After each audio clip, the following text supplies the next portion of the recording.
بسم اللہ الرحمن الرحیم۔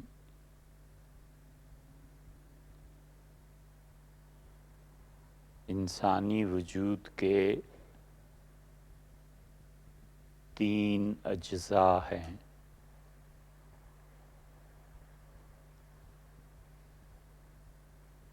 ایک اس کا وجود ہے اور دوسرا اس کا نفس ہے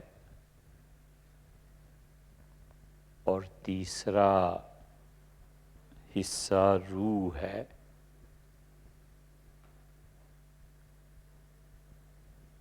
وجود، نفس اور روح یہ تینوں مل کر کام کرتے ہیں اور باشعور لوگ ہمیشہ تینوں کے بیلنس پر نظر رکھتے ہیں۔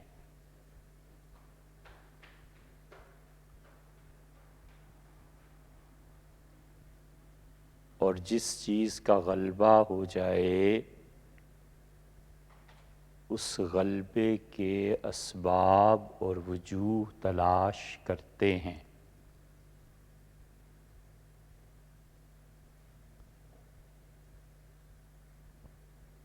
بہت بڑا مسئلہ پوری انسانیت کے لیے یہ ہے کہ ان تینوں چیزوں کے تال میل سے، ان کے اعتدال سے جو انسان بنتا ہے وہ انسان نہیں رہا۔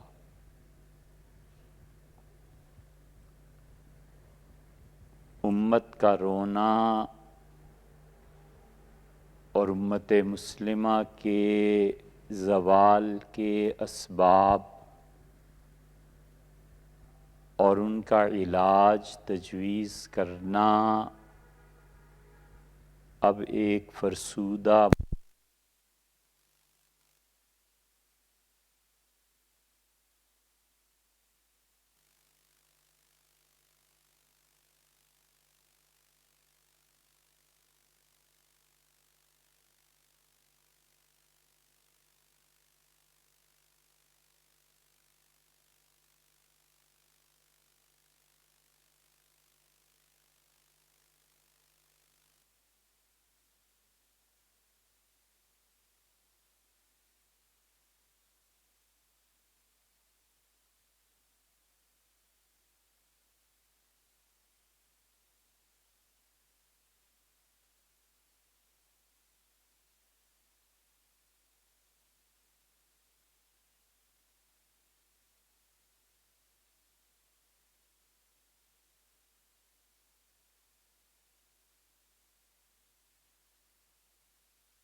کیمرہ لیتا ہے۔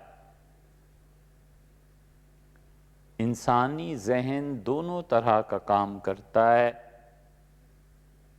ایک تصویر انسانی دماغ میں آتی ہے اور انسانی دماغ در حقیقت البم ہے، اور اس البم کو کھولیں تو پہلی تصویر وہ ہے جو کیمرے نے کھینچی ہے کہ میں کیا ہوں، اور ایک تصویر مصور نے کھینچی ہے کہ مجھے کیا ہونا چاہیے۔ مصور ایسی تصویر کھینچتا ہے کہ وہ کہتا ہے حضرت یوسف علیہ السلام بھی ہوتے تو تمنا کرتے کہ ایسے ہوں، بالکل آئیڈیل۔ اور ایک یہ ہے کہ میں کیا ہوں۔ ان دونوں تصاویر کو آپس میں اگر ملائیں اور جو بھی شخص یہ کام کرے اور اسے شرم اور ندامت نہ آئے اور پانی پانی نہ ہو جائے تو اس کا مطلب ہے حیا بھی مر گئی۔ میں کیا ہوں اور مجھے کیا ہونا چاہیے، میں کس مقام پہ کھڑا ہوں اور میرا اصل مقام کیا تھا، میں کیا کرتوت کر رہا ہوں اور مجھے کس لیے اس دنیا میں بھیجا گیا تھا۔ اگر ان دو تصاویر کو دیکھ کر شرم بھی نہیں آتی تو اس کا مطلب یہ ہوا کہ اس انسان کی حیا بھی مر گئی۔ یہ تو اس وقت ہماری ذہنی پستی کا حال ہے۔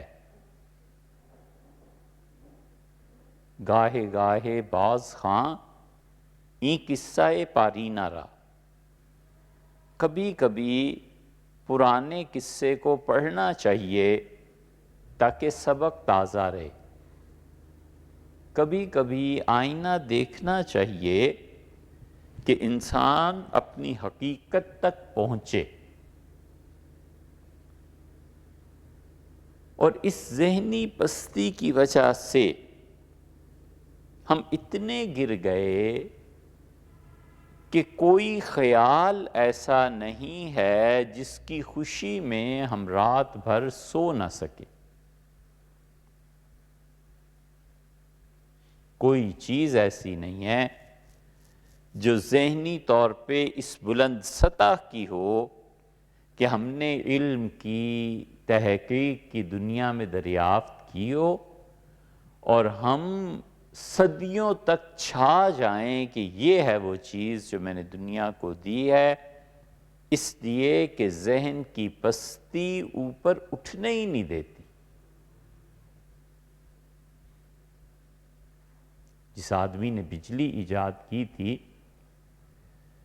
اور جس آدمی نے کمپیوٹر ایجاد کیا تھا اور جس آدمی نے بارود بنایا تھا اور جس آدمی نے مثلاً اڑنا انسانوں کو سکھایا تھا، ہوائی جہاز بنایا تھا، ایسی چیزیں بنائی تھیں، اس آدمی کو اس تصور نے زندگی بدل دی کہ اتنی زبردست چیز۔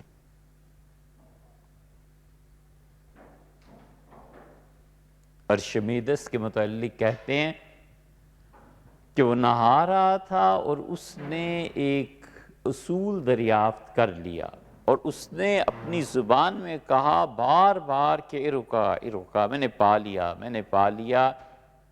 ہم میں صدیوں سے کوئی ایک ذہن ایسا ہو جو اتنا مضطرب اور بے قرار ہو کہ اس کی خوشی نے رات سونے نہ دیا ہو کہ کتنی زبردست چیز مجھے ملی۔ اس کی ایک آسان مثال دیں، علامہ اقبال فرماتے تھے میں رات کو سو رہا تھا،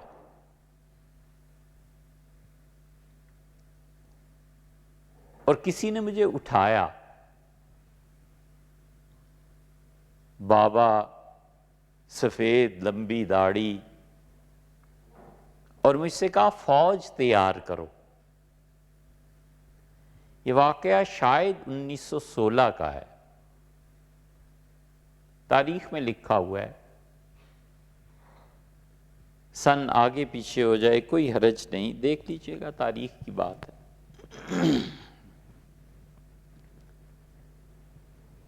تو میں بڑا حیران ہوا کہ یہ کون ہے؟ مجھ سے کہا اٹھو اور فوج تیار کرو۔ تو میں اٹھا، سیڑھیوں سے اترا، نیچے آیا، ایک جگہ مخصوص تھی جہاں پہ پین تھا، کاغذ رکھے ہوئے تھے، مجھے کچھ لکھنا ہوتا تو وہاں جا کے لکھتا تھا۔ اس پہ میں نے کچھ لکھا، اور لکھنے کے بعد میں نے مڑ کے دیکھا تو بابا ہی کوئی نہیں تھا۔ میں نیچے اترا تو انارکلی میں، لاہور میں، ایک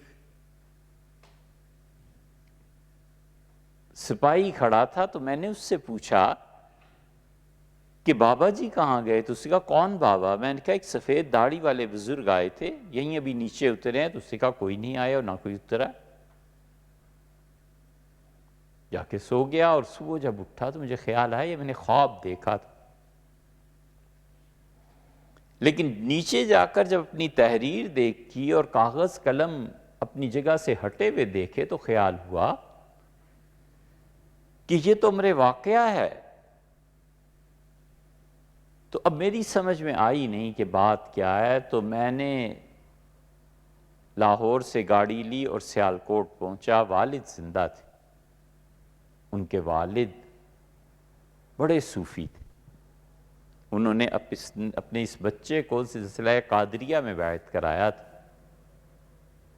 علامہ اقبال پہ وحدت الشہود کا بڑا غلبہ تھا ابتدا میں،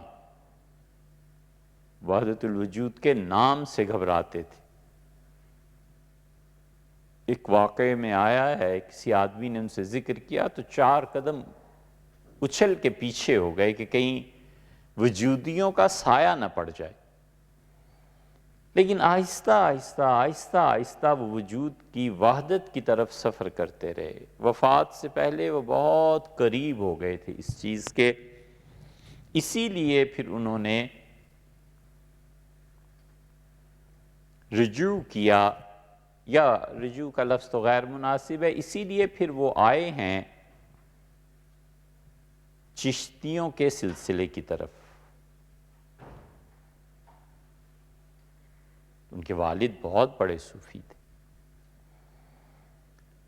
علامہ اقبال نے خود ایک جگہ تحریر فرمایا کہ میں جب اپنے والد کے پاؤں میں کھیلتا تھا تو ابن عربی، مولانا روم اور رازی اور اتنے بڑے بڑے لوگوں کے نام تو میں نے اس وقت سے سن رکھے ہیں۔ والد بحث کرتے تھے اس پہ، شام کو دوست آ جاتے تھے اور یہ ان کی مجلس ہوتی تھی۔ انسان کبھی بھی اس مجلس سے نہیں چھوٹ سکتا، یہ اس کے خون اور روح کی طرح اس کا حصہ ہے۔ یہ ٹی وی، یہ شام کو پروگرام دیکھنا،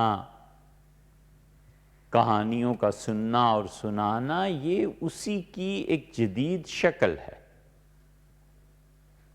کوئی شخص ایسا نہیں ہے جو اپنے کاموں سے شام کو فارغ ہو کے کسی دوست کے پاس نہ جائے، دوست نہیں ہے تو ٹی وی نہ کھول لے، ٹی وی نہیں کھولتا تو کوئی چیز دیکھے نہیں، کوئی کتاب پڑھے نہیں۔ وہ مصروفیت اس طرح کی جو ہے وہ جدید انداز میں آ گئی، مگر حقیقت میں یہ انسانی زندگی کا ایک حصہ ہے۔ سیدنا معاویہ رضی اللہ عنہ جیسے آدمی نے لکھا مدینہ منورہ میں کہ وہ شام کو ایک مجلس ہوتی تھی، کیا وہ ختم ہو گئی یا ہے؟ وہ بڑے بڑے لوگ بیٹھتے تھے، وہ اب بھی ہوتی ہے یا نہیں؟ اور پھر انہوں نے لکھا کہ مجھے اپنی حکومت سے زیادہ وہ مجلس عزیز ہے، اس لیے کہ علم اور حکمت کی باتیں ہوتی تھی۔ تو انسان وہ جو مجلس، وہ جو چیزیں تھیں، علامہ نے کہا کہ میرے والد کے پاس آ جاتے تھے شام کو، ان کے جو دوست تھے گویا فلسفی تھے، یا بیٹھ کے بحث کرتے تھے، باتیں کرتے تھے، تو میں ان کی وہ باتیں، گفتگو اس وقت بھی سنتا تھا جب ان کے پاؤں میں کھیلتا تھا، یعنی بالکل بچہ تھا۔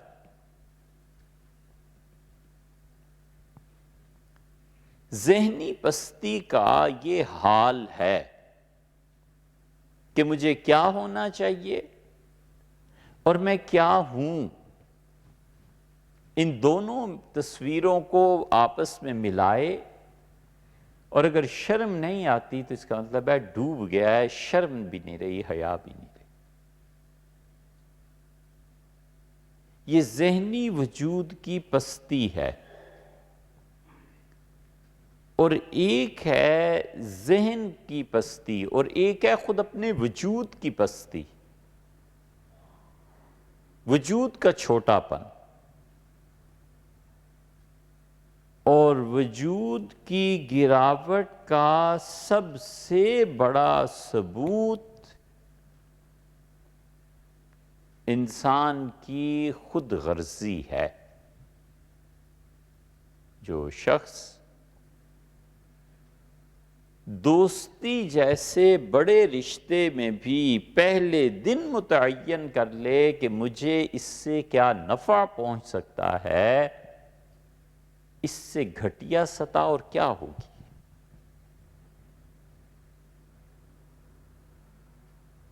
بے غرض دوستی اور خلوص یہ وجود کی انسانی سطح ہے۔ مخلص رہنا یہ انسانی وجود کی انسانی سطح ہے، اور اس سطح سے جب گرتا ہے جانوروں کی سطح پہ تو وہ پہلی ملاقات میں یہ طے کر لیتا ہے کہ مجھے نفع کیا ملنا ہے، اس سے فائدہ کیا ہے، پیسہ کتنا ہے، دولت کتنی ہے، اس کا عہدہ کیا ہے، اور اس سے میں کیا کیا فوائد اٹھا سکتا ہوں۔ یہ جانوروں کی سطح ہے۔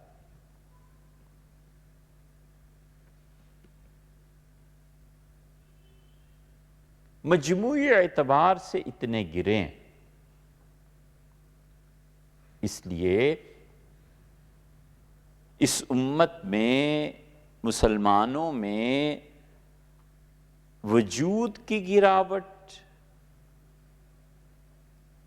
اور ذہن کی گراوٹ یہ اتنی بڑی چیز ہو گئی ہے کہ اگر کسی انسان میں دو صفات پیدا ہو جائیں جو بہت بڑی چیز ہے اور انسانیت کا جوہر ہے، تو کہتے ہیں کہ اس کو نفسیاتی مریض کو دکھاؤ، نفسیاتی ڈاکٹر کو دکھاؤ، یہ نفسیاتی مریض بن گیا۔ بہت بڑی دو چیزیں جو انسانوں میں ہونی چاہیے، ایک انسان کی طبیعت کا حساس ہونا ہے، اور دوسرے غیر کے لیے اس کا مخلص ہونا ہے۔ اگر کسی انسان میں پیدا ہو جائیں اور اسے کہا جائے کہ تو اگر میرا نہیں بنتا نہ بن، اپنا تو بن، تو کہتے ہیں یہ نفسیاتی مریض ہو گیا۔ دوسرے شخص کو خود اس کی خیر کا احساس دلانا کہ آپ کی خیر اس میں ہے، یہ کورس کر لو بیٹے، یہ اچھا ہے زیادہ، یہ کام کر لو یہ زیادہ اچھا ہے، یہ پہن لیں یہ زیادہ اچھا ہے، اس پہ شک اور شبے کا اظہار کرنا کہ سر کا اپنا مفاد اس میں کیا ہے اور والدین کا اپنا مفاد کیا ہے، اور اتنی گھٹیا سطح ہے، اتنی گھٹیا سطح ہے جس کو کہنے کو جی نہیں چاہتا، لیکن بڑی مجبوری سے کہنا پڑتا ہے، حتیٰ کہ اپنے وجود کے متعلق کہنا کہ ماں باپ نے اپنے مزے کی خاطر میرے وجود کو جنم دیا، حد ہو گئی حیوانوں کی سطح سے بھی نیچے کے درجہ، کہ اس کے لیے ذہن میں یہ تصور ہی نہیں ہے کہ میں کبھی یہ سوچوں کہ مجھے اوپر اٹھنا ہے، مجھے اوپر جانا ہے۔ تو علامہ نے کہا میں نے سفر کیا سیالکوٹ کے لیے، والد حیات تھے تو میں نے ان سے عرض کیا کہ اس طرح سے میں نے دیکھا ہے، تو والد نے مجھ سے فرمایا کہ اس کا مطلب یہ ہے کہ جو تمہیں کہا گیا ہے کہ 500 فوجی تیار کرو تو کوئی کتاب لکھو، 500 شعر کہو۔ علامہ نے یہ پہلے بھی ذکر ہوا ہے 2-4 مرتبہ، غالباً ضرب کلیم لکھی، پورے اشعار 500 ہیں اس کے، گنے ہم پورے۔ اس لیے وجود کی پستی کہ اسے کوئی دعوت دے، بلائے اور خیر کی بات سمجھائے، اس میں اتنے گرے ہیں کہ خیر کا جو تصور ہے وہ تصور بھی ختم، اور ذہن کی پستی وہ اتنے گرے ہیں کہ ذہن کو اوپر اٹھانے کے لیے جو کوئی کام ہے اس کام کی رہنمائی بھی نہیں کی جا سکتی۔ انسان کا وجود 3 اجزاء پہ مشتمل ہے، اس کی روح، اس کا نفس اور اس کا وجود۔ یہ ہستی جو ہے یہ تینوں آپس میں مل کے شر کو بھی پیدا کرتے ہیں اور خیر کو بھی۔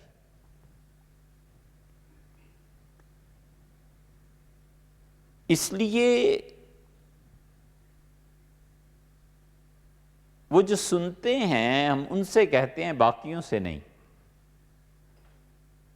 باقیوں سے اس لیے نہیں کہ ان کی ذہن میں یہ بات ان کی شاید سمجھ میں ہی نہ آئے۔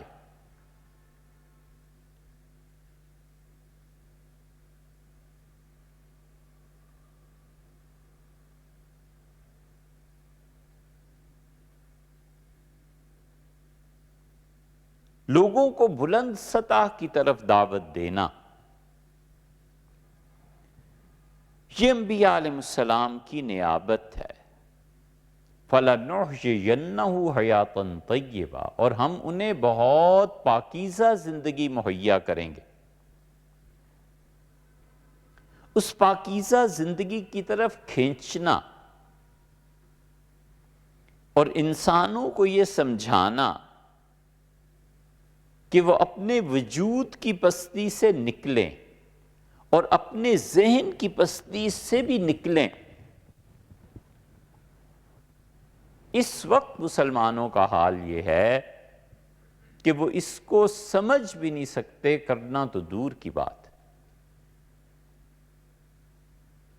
ہم کہتے ہیں، اور پچھلے کوئی 35 سال تو ہو گئے ہوں گے کہ ہم اپنے دوستوں سے کہتے ہیں اوپر چلو، اور کوئی شخص نہیں ملتا جو کہے اوپر چلو، وہ کہتا ہے نیچے چلو۔ ہم کہتے ہیں وہ پہاڑ کی چوٹی ہے، اس تک پہنچتے ہیں، اور وہ کہتا ہے تہ خانے میں چلتے ہیں۔ ہم کہتے ہیں جو لالٹین اس لیے بنائی گئی ہے کہ تہ خانے میں جا کر کسی تاریکی کو دور کر کے کوئی چیز تلاش کرے، اس کو چھوڑو، اور وہ جو پہاڑی پہ چراغ چل رہا ہے نا، جو روشن ہے، اس کی طرف چلتے ہیں، وہاں دیکھتے ہیں، وہ جانے کو تیار ہی نہیں، وہ سنتا ہی نہیں، اس کے تصور سے ہی بالا ہے وہ زندگی۔ اس لیے ہم پھر کہتے ہیں کہ انسانی دماغ البم ہے، اور اس البم کے پہلے صفحے پہ انسان کی جو تصویر ہے وہ کیمرے نے کھینچی ہے، اور دوسرا آپ ورق پلٹتے ہیں تو یہاں وہ تصویر ہے جو مصور نے بنائی ہے، اور مصور جو تصویر بناتا ہے دل کھینچ کے باہر رکھ دیتا ہے۔ ان دونوں تصاویر کا تقابل کرے، پہلی تصویر تم کیا ہو اور دوسری تصویر تمہیں کیا ہونا چاہیے۔ اگر اس پہ شرم نہیں نہ آتی کہ میں کہاں ہوں اور کہاں ہونا مجھے چاہیے تھا، تو ڈوب مرے، اس کا مطلب ہے حیا بھی نہیں رہی۔ کہتے ہیں ادھر کو چلو یار، جو مصور نے تصویر بنائی ہے ایسے بنو، اور اگلے دن جو تصویر کیمرہ کھینچ کے دکھاتا ہے وہ کہتا ہے یہ پہلی تصویر سے بھی بدتر ہے۔ اس لیے ذہنی سطح کو بلند کیا جائے اور وجود کی سطح کو بلند کیا جائے۔ ایک چھوٹی سی مثال اس کی دیکھیے،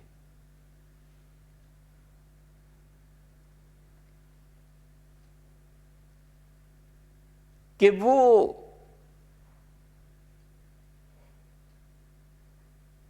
زکام کی صورت میں جو کپڑے پہنے ہیں اس سے ناک صاف کر لیتا ہے، اور ہم کہتے ہیں ٹیشو پیپر رکھو اس سے کر لو۔ یہ نہایت معمولی سی مثال ہے اس ارتفاع کی جو ہم کہتے ہیں۔ انسان کا خیال دو جگہ پر جسم کی صورت اختیار کر لیتا ہے، کبھی محسوسات میں اور کبھی خواب میں۔ انسانی خیالات خواب کی صورت میں سامنے آتے ہیں، اور خواب کئی مرتبہ محض وہ ہوتا ہے جو اس نے سوچا ہے، اور خواب اپنی اصل کے اعتبار سے خیالات سے بہت کچھ لیتا ہے۔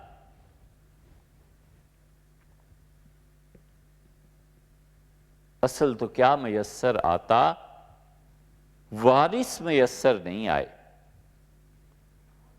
کاش کوئی محنت کرتا اور اس پہ لکھتا، اور فرصت ہوتی تو ہم بیان کرتے۔ کانٹ نے فلسفے میں بڑے شد و مد سے یہ بات کی کہ دنیا میں خالص عقل کا وجود نہیں رہا۔ عقل اپنے حالات سے متاثر ہوتی ہے۔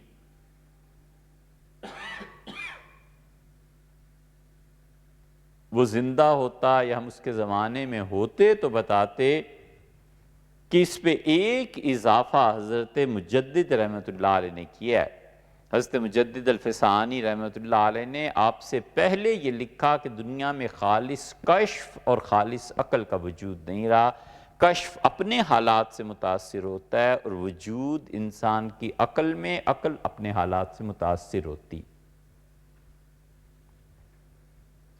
اور بڑے ادب اور احترام سے حضرت مجدد رحمۃ اللہ علیہ کی خدمت میں عرض کرتے کہ روح کا تزکیہ اور نفس کے چنگل سے جب آزاد ہوتا ہے، جیسے کہ حضرت خود آزاد ہوئے اور اس مقام تک پہنچتا ہے جو مقام شیخ عبد القادر جیلانی رحمۃ اللہ علیہ کا تھا، تو پھر انسان اس دنیا میں پہنچ جاتا ہے جہاں خیالات اور عقل ان دونوں کا سایہ بھی نہیں پڑتا۔ خود حضرت نے لکھا ہے۔ کہ میں نے اللہ تعالیٰ سے دعا مانگی کہ مجھے وہ مقام عنایت کریں جو مقام آپ نے حضرت شیخ عبد القادر جیلانی رحمۃ اللہ علیہ کو دیا تھا اور پھر اللہ نے مجھے عطا فرمایا۔ یہ مقام تھا کہ اگر کوئی حرج نہیں، اسے نہ بھی مانے کوئی آدمی تو بھی حرج نہیں، کہ اگر جسارت نہ ہو تو کہیں وہ حضرت شیخ مولانا زکریا صاحب رحمۃ اللہ علیہ کو حاصل تھا۔ شیخ اس مقام کے آدمی تھے، فرد فرید تھے اپنے زمانے کے۔ ایک یہ چیز کہ کانٹ نے یہ بات لکھی، اور ایک یہ چیز کہ ہیگل سے پوچھا گیا۔ یہ جتنا کمیونزم ہے نا، کمیونسٹ مر نہیں گئے، وہ ابھی بھی دنیا میں باقی ہیں، کمیونزم کا وجود بھی باقی ہے۔ یہ سمجھ لینا کہ سانپ مردہ ہے ایسے نہیں ہے۔ یہ اس بے وقوف لڑکے کی طرح ہے جو سمجھتا ہے کہ اس نے اپنے نفس پہ قابو پا لیا ہے۔ یار ابھی یہ مقام نہیں آیا۔ جس دن اس سانپ پہ سورج کی کرنیں پڑیں اور حرارت پیدا ہوئی، یہ سانپ پھر ڈسنے کے لیے آمادہ ہو جائے گا۔ جس نفس کو تم سمجھے ہو کہ اس پہ قابو پا لیا ہے، جب اس کی ضد قائم ہوئی اور اس کی کشش کی اشیاء سامنے آئیں تو اس نے پھر سر اٹھا لینا۔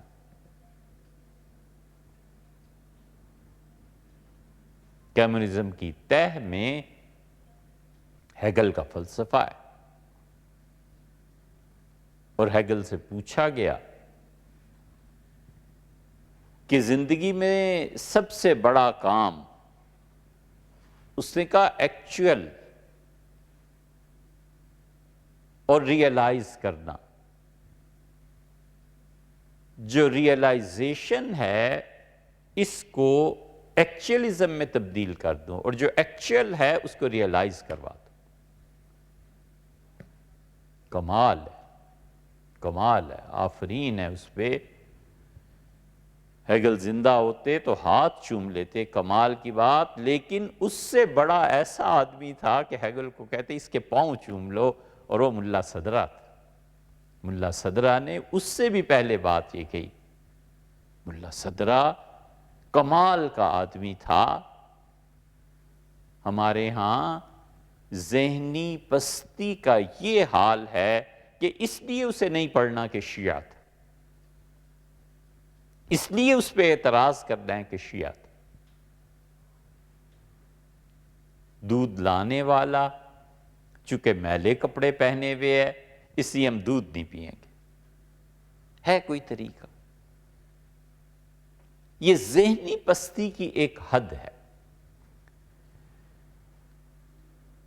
اس لیے اوپر کو اٹھے۔ ترقی نام ہے موجودہ صورتحال سے غیر مطمئن ہو کر اطمینان کی طرف سفر کرنا، اور جو قناعت سکھاتا ہے ترقی کے میدان میں، اس کا مطلب ہے کہ وہ زہر پلاتا ہے۔ ترقی ہوتی ہی اس وقت ہے جب آدمی موجودہ صورتحال کو ناکافی سمجھ کے آگے جانے کی بات کرتا ہے۔ اور حضرت رسالت پناہ صلی اللہ علیہ وسلم نے جہنم کا ایک منظر ارشاد فرمایا ہے۔ وہ جہنم کا منظر آپ خود دیکھ سکتے ہیں کہ جہنم میں ایسے لوگ بھی ہوں گے جنہیں اوپر اٹھیں گے اور لوگ ان کا پاؤں پکڑ کر نیچے کی طرف کھینچ لیں گے کہ یہاں اور چلو۔ سمجھ گئے ہوں گے۔ ترقی، آزادی فکر، دلائل کی بنا پر اختلاف کرنا، نئی راہ کی دعوت دینا، جس کو عمر نے اپنے سے چھوٹا کر دیا ہے اس کی بھی بات توجہ سے سننا، اور اس پہ خوش ہونا کہ مجھ سے چھوٹے آگے بڑھ رہے ہیں، یہ وہ چیزیں ہیں جو ایک صحت مند فضا کو قائم کرتی ہیں، اور اگر اس کے برعکس ہو جائے تو یہ جہنم دنیا میں ہی دیکھ لو۔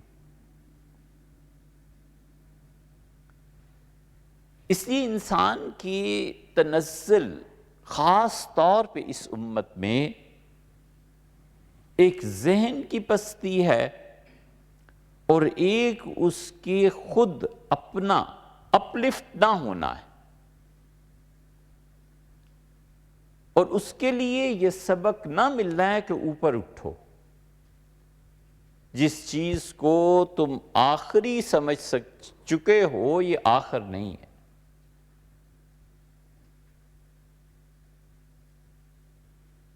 موت کو سمجھے ہیں غافل، اختتام زندگی ہے یہ صبح زندگی، صبح دوام زندگی۔ موت پہ انسان ختم ہو جاتا ہے؟ ایسے نہیں ہے، یہ تو ایک نئی صبح طلوع ہو رہی ہے۔ بچہ چمٹ جائے اور اس دنیا میں آنے کے لیے تیار نہ ہو تو مر جائے، ماں مصیبت میں پڑ جائے۔ اس دنیا میں آتا ہے، آنکھیں کھولتا ہے، اور پھر احساس ہوتا ہے، ہوتا ہی ہوگا یا نہیں ہوتا ہوگا، شعور کی پرواز ہے۔ یہ میٹا فزکس کا مسئلہ ہے۔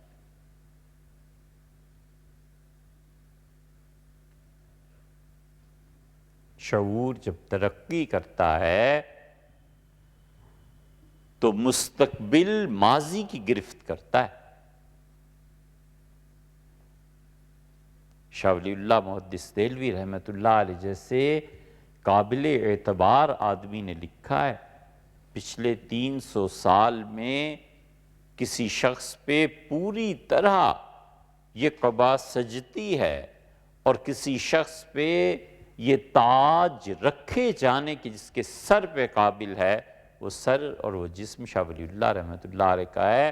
عالم دین کی جتنی بھی صفات ہونی چاہیے وہ حضرت میں پائی جاتی ہیں۔ اتنا ثقہ اور قابل اعتماد آدمی لکھتا ہے ایک جگہ کہ میں اپنی پیدائش سے پہلے اللہ کو یاد کرتا تھا، اور مجھے وہ جگہ یاد ہے جہاں میں تھا اور خدا کا ذکر کرتا تھا۔ یہ شعور ہے۔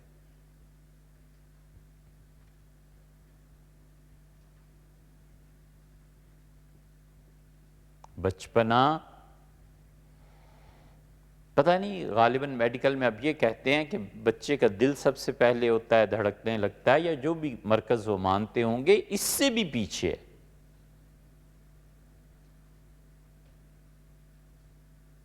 ڈاکٹر صاحب بیان کر رہے تھے، بڑے احترام کے ساتھ ہمارے ذہن میں ان کے احترام کے ساتھ آیا کہ ڈاکٹر صاحب ابھی پڑھا نہیں، پڑھیے پھر پتہ چلے گا کیا ہے۔ لوگ ڈارون کی تھیوری پہ بحث کرتے ہیں کہ انسان بندر سے پیدا ہوا۔ ڈارون پڑھ لیتے اگر تو وہ جانتے کہ ان سے پہلے اسپین میں ایسے مسلمان گزرے ہیں جنہوں نے دنیا کی تھیوری دی کہ انسان نباتات سے پیدا ہوا، سبزی، پودے۔ ڈارون اور وہ مسلمان فلاسفہ صحیح تھے غلط تھے اس سے بحث نہیں ہے، وہ کہتے ہیں انسان ان سے پیدا ہوا، اس لیے کہ فکر کی حریت تھی، سوچنے پہ پابندیاں نہیں تھیں، اور اس کے اظہار پہ بھی پابندی نہیں تھی بشرطے کہ دلائل کے ساتھ ہو۔ سنتے تھے، سمجھتے تھے، قبول کرتے تھے یا رد کر دیتے تھے دلائل کی بنا پر کہ یہ بھی ہے اور یہ بھی ہے، یہ بھی ہے اور یہ بھی ہے۔ یہاں تک کہ حضرت رسالت مآب صلی اللہ علیہ وسلم کی حیات طیبہ پہ لوگ بحث کرتے تھے، اور اساتذہ سنتے تھے اور بسا اوقات ایسا پہلو سامنے آتا تھا اعتراض میں جو اعتراض انسانی ذہن کر سکتا ہے، تو سمجھاتے تھے کہ بیٹے یہ ان کی خصوصیات میں سے تھا، ان کے ساتھ ایسے تھا، باقی کسی کے ساتھ ایسے ہو نہیں سکتا۔ ایک جواب ہے۔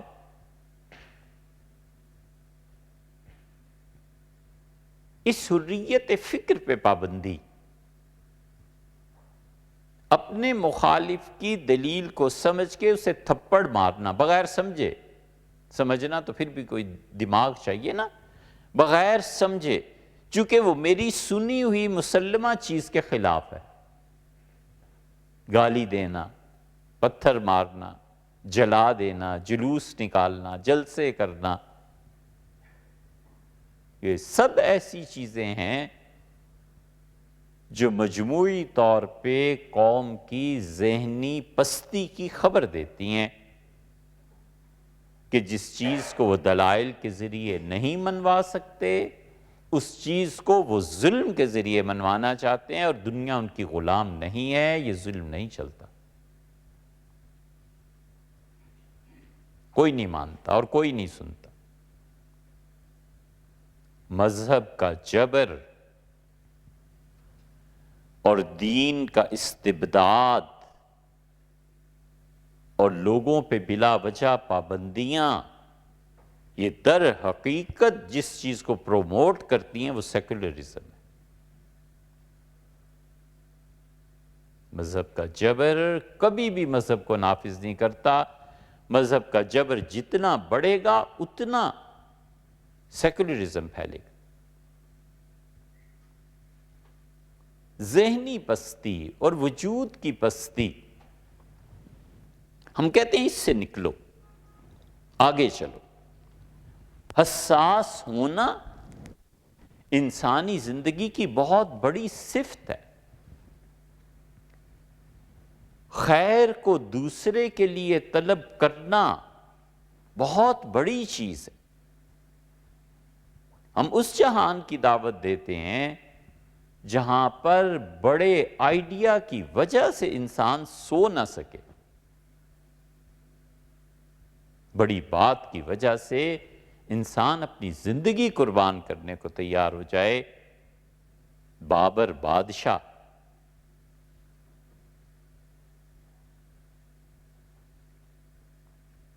بیوی نے کہا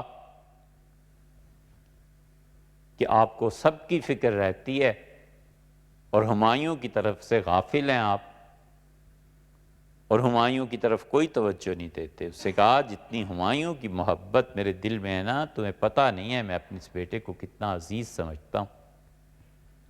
اور ہمایوں جب بیمار ہوئے تو بابر نے یہ خود مغلوں نے ہی لکھا ہے کہ اس کی چارپائی کے گرد چکر لگائے اور اس نے کہا کہ اے خدا زندگی چاہیے، جان چاہیے تو میں حاضر ہوں، اس کو بچا لیں۔ اور اللہ نے اس کو بچا لیا، اور جتنا وہ صحت مند ہوتا گیا بابر اتنا ہی صحت گرتی گئی، اور ہوا وہی جس دن وہ صحت یاب ہوئے ادھر ان کا انتقال ہوا۔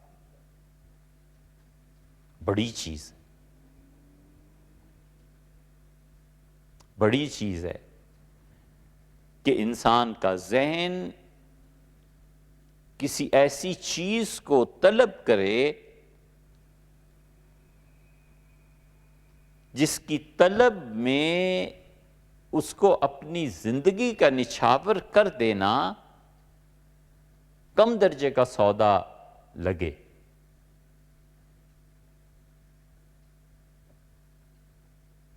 درد ہا دادی و درمانی ہنوز، عشق اور محبت کے بے شمار جہان طے کرانے کے لیے بے شمار تکالیف سے مجھے گزارتے ہو، وہ درمانی ہنوز، اور پھر میرے اندر وہ تیری محبت زندہ بھی ہے، اور تمام تکالیف کے باوجود وہ عشق کا رشتہ استوار بھی ہے۔ ہر دو عالم قیمت خود گفتائی، دنیا اور آخرت ہر چیز اپنی ایک ویلیو، اپنی ایک قیمت، اپنی ایک قدر رکھتی ہے نا، کہ کتنے میں اسے خریدا جا سکتا ہے؟ نرخ بالا کن کے ارزانی ہنوز، میرے محبوب قیمت کو بڑھا، میری جان تیری طلب میں ختم ہو جائے، میری جان بہت چھوٹی قیمت ہے جو ادا کر رہا ہوں، اپنے ریٹ کو بڑھا، اپنے نرخ کو بڑھا، میری ایک زندگی تجھے حاصل کرنے کے لیے کیا چیز ہی کیا ہے۔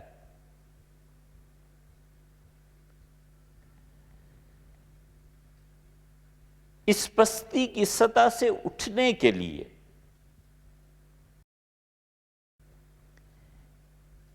یہ ضروری ہے کہ ہم مثنوی کو پڑھیں، یہ ضروری ہے کہ ہم معروم کو پڑھیں۔ معروم جس جہان کی طرف دعوت دیتے ہیں نا، وہ سارا جہان وہی ہے کہ وہ بتاتے ہیں کہ اپنے آپ کو اس پستی سے نکالو، وجود سے بھی اور ذہن سے بھی، اور ایک ایسی دنیا کی طرف چلو جہاں پہ وجود، نفس اور عقل اور روح، ان سب چیزوں کی اپنی اپنی حیثیتیں ہیں۔ اور در حقیقت آپ انسانی زندگی کو دیکھیں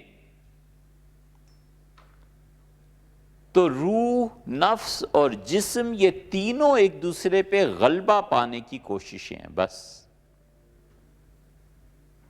روح غلبہ پاتی ہے اور عالم قدس کی طرف سفر شروع ہوتا ہے، اور نفس انسانی در حقیقت آپ سوچیں تو یہ ایبلٹی آف لو ہے۔ نفس انسانی جو ہے یہ محبت کی استعداد ہے۔ نفس انسانی اصل میں محبت کرنے کا جذبہ ہے۔ اس لیے محبت جیسے لازوال جذبے کو جتنی پست چیز کے ساتھ منسلک کرے گا اتنا ہی رسوا ہوگا۔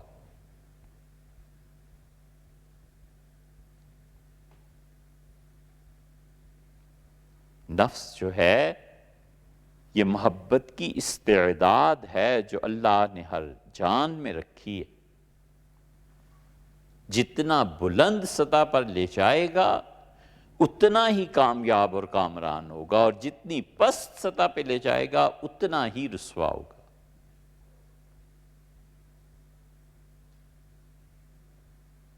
صوفی صاحب نے کہا نا، صوفی صاحب کو بھی نہیں پڑھتے نا، صوفی کو پڑھے، فیض کو پڑھے۔ انہوں نے انسانی زندگی کے حقائق کو بعض اوقات وہ بہت سمپل چیز میں لکھ دیتے ہیں، سمپل الفاظ میں۔ دیکھے ہیں بہت ہم نے ہنگام محبت کے، آغاز بھی رسوائی انجام بھی رسوائی۔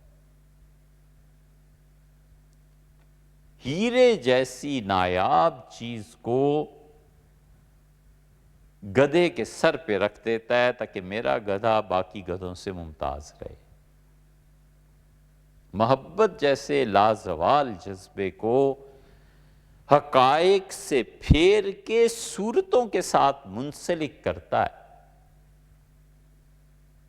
اور جتنی شدت کے ساتھ یہ تعلق بنتا ہے حقائق کے ساتھ اتنا ہی عروج ہوتا ہے، اور جتنی شدت کے ساتھ یہ تعلق بنتا ہے صورتوں کے ساتھ اسی کے بقدر رسوا ہوتا ہے۔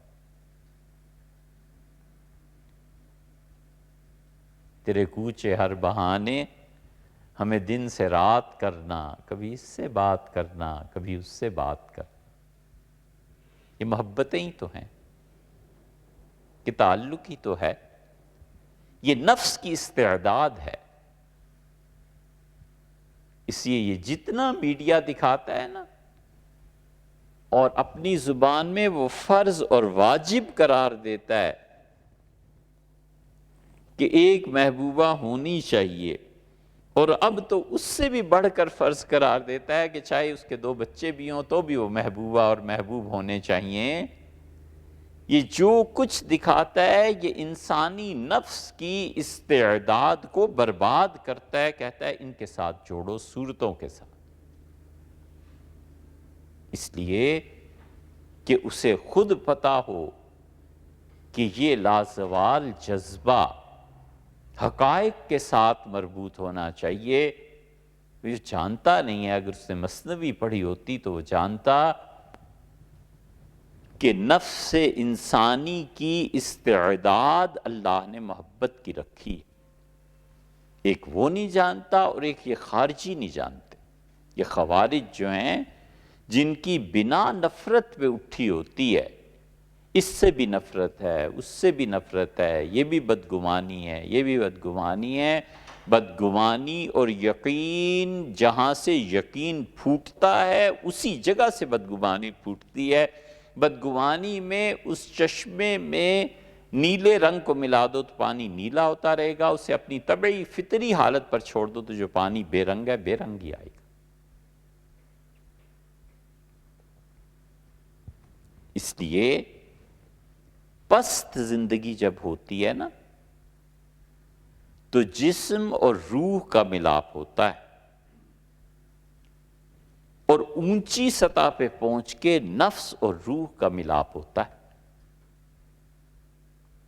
اس وقت اگر بڑی بات نہ کوئی جانے اور کہے بھی برا تو کیا کر لے گا، پوری امت مجموعی اعتبار سے جسم اور روح کی پستی پہ بھی ہوتی تو بھی ٹھیک تھا، یہاں تو اس سے بھی نچلے درجے میں گرے ہوئے ہیں، حیوانیت کے درجے۔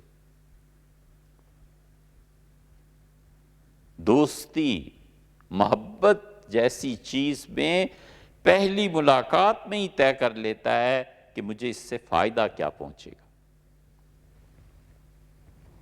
اس کا عہدہ کیا ہے، اس کے پاس پیسہ کتنا ہے، گاڑی کون سی ہے، اس کا باپ کیا کرتا ہے۔ لڑکی سوچتی ہے کہ تعلق اور دوستی میں گھرانہ کہاں ہے، کس بلاک میں رہتا ہے، استعداد کیا ہے، فارن میں ہے کوئی جاب کے نہیں ہے۔ یہ اس دوستی کا حال ہے کہ دوسرے سے مفاد پہلی ملاقات میں ہی طے ہو جائے، ذہنی طور پہ، زبان سے چاہے کچھ بھی نہ کہ، اور ذہن اگر کہہ دے کہ کوئی فائدہ نہیں تو پھر جی چاہتا ہے کہ جو چائے کا کپ پلایا اس کے بھی پیسے کس طرح وصول کر لیں۔ یہ جانوروں کی سطح نہیں ہے تو اور کیا ہے؟ عروج کی سطح میں انسانی نفس اور روح مل جاتی ہے، اور پستی کی سطح میں جسم اور روح مل جاتے ہیں۔ خود اپنے دماغ میں اب لائے کہ میں کس سطح پہ جی رہا ہوں، میری تصویر کیا بتاتی ہے۔ اگر تصویر یہ بتائے نا کہ میں جسم اور روح کی سطح پہ جی رہا ہوں تو چاہیے کہ مثنوی پڑھے، آگے بڑھے۔ اور اگر یہ پتا ہو کہ روح اور جسم کا آپس میں ربط جن تقاضوں کو پیدا کرتا ہے میں ان سے بھی گرا ہوا ہوں تو بھی مثنوی پڑھے کہ اور اوپر کو اٹھے۔ وہ شعر گزرا نا مثنوی میں، تو مگو مارا بداں دربار نیست، یہ نہ کہے کہ مجھے ان تک رسائی نہیں ہے، پر کریمہ کارہا دشوار نیست۔ جو بڑے ہوتے ہیں نا ان کے لیے کام کرنا کوئی مشکل نہیں ہوتا۔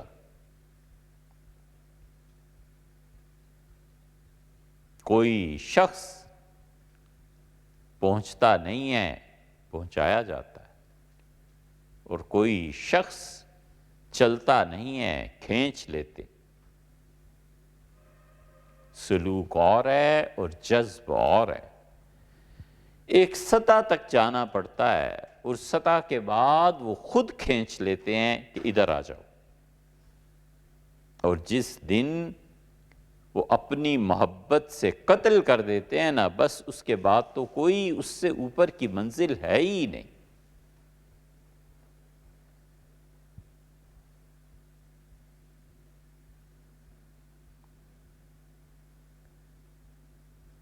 اپنی اصل سطح کو سوچے۔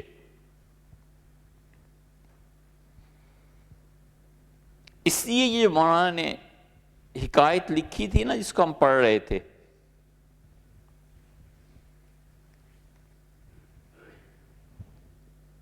کہ ایک باندی تھی، لڑکی تھی، یہی پڑھا تھا نا، اسے سمرقند کے زرگر سے محبت ہو گئی، اور بادشاہ جو تھا اسے بھی تعلق ہو گیا، اور بادشاہ نے اعلان کیا کہ لڑکی دن بدن کمزور ہو رہی ہے، اس کی صحت خراب ہو رہی ہے، کوئی جو اس کا علاج کر سکے اور اصل مرض دریافت کرے۔ تو پھر ایک حکیم آ گیا، ایک طبیب آیا، اور اس نے اس کی نبض پہ ہاتھ رکھا، اور اس نے اسے یقین دلایا کہ تو کہہ جو کچھ کہنا چاہتی ہے، اور تو مجھے اپنا مہربان سمجھ، اور من غمے تو می خورم تو غم مخور، بر تو من مشفق ترم اسد بدر۔ اس نے کہا میں تیرا غم خوار ہوں، میں تیرے غموں کو اپنے اندر سمو لینے والا ہوں، یہ نہ کہو۔ ایک غلط فہمی نہ یہاں سے پیدا ہو جائے۔ انسان کی اصل طاقت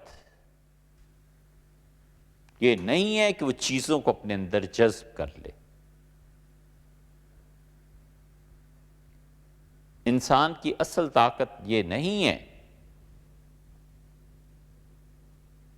کہ وہ مثلاً اس قالین کو دیکھتا ہے تو اس کو اپنے اندر جذب کر لے۔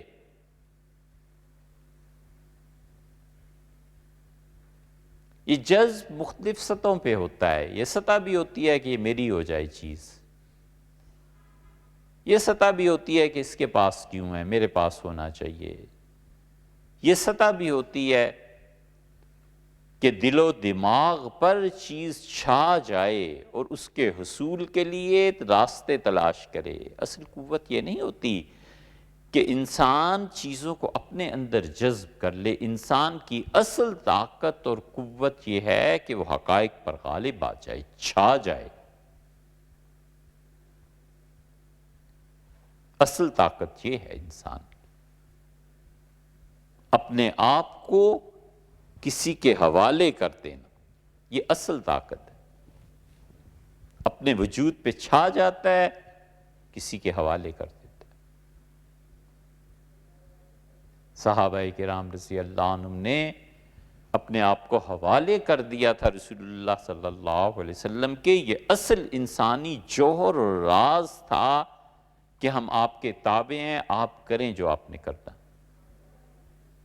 اس نے کہا میری بچی میں تیرا غم کھا رہا ہوں، 100 باپ سے بڑھ کر تجھ پر مہربان۔ سالک دھوکے میں پڑ جاتا ہے۔ شیخ اگر اصل میں میسر ہو تو کبھی وہ امتحان سے گزارتا ہے، اور کبھی امتحان سے نہ گزارے، یہ اس کی اپنی طبیعت ہے، مگر جتنی شفقت اور محبت اس میں ہوتی ہے نا، وہ باپ سے بھی بڑھ کے ہوتی ہے۔ ماں باپ بھول جاتے ہیں اس کی شفقتوں کے سامنے۔ اس نے اس سے کہا کہ میں تم پہ اتنا مہربان ہوں کہ 100 باپ ایک طرف اور میں ایک طرف، تو بات تو کہہ۔ اور ہوتے ہوتے جب اس نے سمرقند کا ذکر چھیڑا اور پھر اس زرگر کا ذکر آیا تو اس کی نبض پھڑکنے لگی۔ فرینسک ٹیسٹ ہوتا ہے اب۔ کہ جھوٹ کتنا بولا اور یہ کیا کیا. اس نے فرینزک ٹیسٹ میں اپنی انگلیاں اس بیٹی کی نبض پہ رکھ لی، اور نبض جب پھڑکی تو وہ سمجھ گیا کہ ثمرقند میں مسئلہ ہے. اور جب اس زرگر تک بات پہنچی تو بالکل ہی نبض دھرم بھرم ہونے لگی. اس نے کہا اصل بات یہی ہے. اس نے بادشاہ کو بتایا، اور بادشاہ نے کیا کیا؟ زہر دلوا دیا اس کو، اور وہ مر گیا. بادشاہ نے کہا سونے اور چاندی کا جو انبار لگا ہوا ہے اس کا منہ کھول دو. اور زرگر کو بلایا ثمرقند سے اور کہا زیور بناؤ جتنا تم بنانا چاہتے ہو. اور پھر لڑکی سے کہا کہ اس اپنے محبوب کو شربت پلاؤ. اور حکیم سے پوچھا کہ اس کا حل کیا ہے؟ اس نے کہا حل یہ ہے کہ ان کا نکاح کر دے اور 6 مہینے تک انہیں چھوڑ دے، جو مرضی کرے. بادشاہ نے یہ کیا. کمال کیا ہے مولانا نے. یہاں پہ مثنوی کو اگر سمجھنا ہو نا تو مثنوی استعارہ ہے، کنایا ہے، اور مثنوی سب سے بڑا علاج ہے اس وقت. خدا کی توفیق سے یہ ہمارے ہاں لائبریری میں اس وقت مخطوطات، مطبوعات، یہ سب چیزیں اگر جمع کر لیں تو 1,00,000 سے زیادہ ہو جائیں. اللہ تعالیٰ ہی کی توفیق سے جو کچھ 2-4 لفظ پڑھے، ہمارے علم میں نہیں ہے کہ پوری دنیا میں اس وقت مثنوی کے مقابلے کی کوئی چیز. یہ جتنے لوگ ہیں نا اس وقت 99% نفسیاتی مریض ہیں، اور ان تمام مسائل کا حل اس مثنوی میں. مولانا کا ایک ایک لفظ، ایک ایک فکرہ، الفاظ مولانا کے سامنے ایسے ہیں جیسے چونسا آم ہوتا ہے نا، جسے فارسی میں کہتے ہیں کہ ثمر بہشت، جنت کا پھل پوری طرح پکا ہوا ہے، اور مولانا ایسے اسے نچوڑتے ہیں کہ آخری قطرہ تک بہا دیتے. اور رس سے بھرے انگور ہیں مولانا کے ہاتھ میں الفاظ. مولانا روم کمال کے آدمی ہیں، اور اس سے پوری طرح شراب کو کشید لیتے. مثنوی اتنی بڑی چیز ہے. ہمارے علم میں نہیں کہ اردو، فارسی، عربی، ترکی کسی زبان میں اس پائے کی چیز آج دنیا میں موجود کچھ بھی نہیں. بڑے سے بڑا فلسفہ اور بڑے سے بڑے نفسیاتی امراض اور پیچیدگیاں سب اس میں مولانا نے ڈسکس کی ہیں استعارے میں. اسی لیے تو کہتے ہیں کہ خوشتراں باشد کے سر دلبراں، بڑا ہی اچھا وہ آدمی ہے سر دلبراں. اپنے دوستوں کے ساتھ جو باتیں ہوتی ہیں اس کی یاری کی، محبت کی. خوشتراں باشد کے سر دلبراں، گفتہ آئے در حدیث دیگراں. وہ دوسروں کی کہانیاں بیان کر کے اصل میں اپنا ہی حال بیان کر رہا ہوتا ہے. ہر میت پہ رونا تھوڑا ہی آتا ہے. وہ سمجھتی ہے کہ میرے بیٹے کی میت پہ رو رہی ہے، حالانکہ وہ تو اپنے کسی اور محبوب کو یاد کر کے رو رہی ہوتی. انہوں نے کہا کہ تمہارا دوسرا بیٹا بھی رہ گیا. فَسَأَلَ الْعِيرَ الَّتِي كُنَّا فِيهَا، اور پوچھ لے اس قافلے سے ابا جس قافلے میں ہم لوگ گئے تھے. ہم سچ کہتے ہیں وہ دوسرا بیٹا بھی وہیں رہ گیا. کوئی سمجھتا کہ دوسرے بیٹے پہ رو رہا ہے، اس نے منہ پھیرا اور کہا یا اسف علی یوسف، ہائے میرے یوسف تو کہاں رہ گیا. خوشتراں باشد کے سر دلبراں، گفتائے در حدیث دیگراں، اچھا تو وہ آدمی ہے ہمارا دوست جو دوسروں کی حکایت بیان کرتا ہے لیکن در حقیقت وہ اپنا ہی حال کہہ رہا ہوتا ہے۔ تو مولانا نے پوری مثنوی استعارے میں کہی۔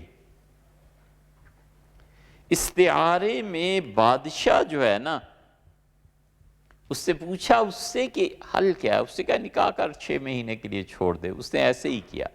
6 مہینے کے بعد اس سے مشورہ دیا، اس سے کہا اب ایسے کر کہ یہ جو خاتون ہے نا، اسے کہہ کہ اپنے محبوب کو، زرگر کو، سمرقند کے اس لڑکے کو اب وہ شراب پلائے۔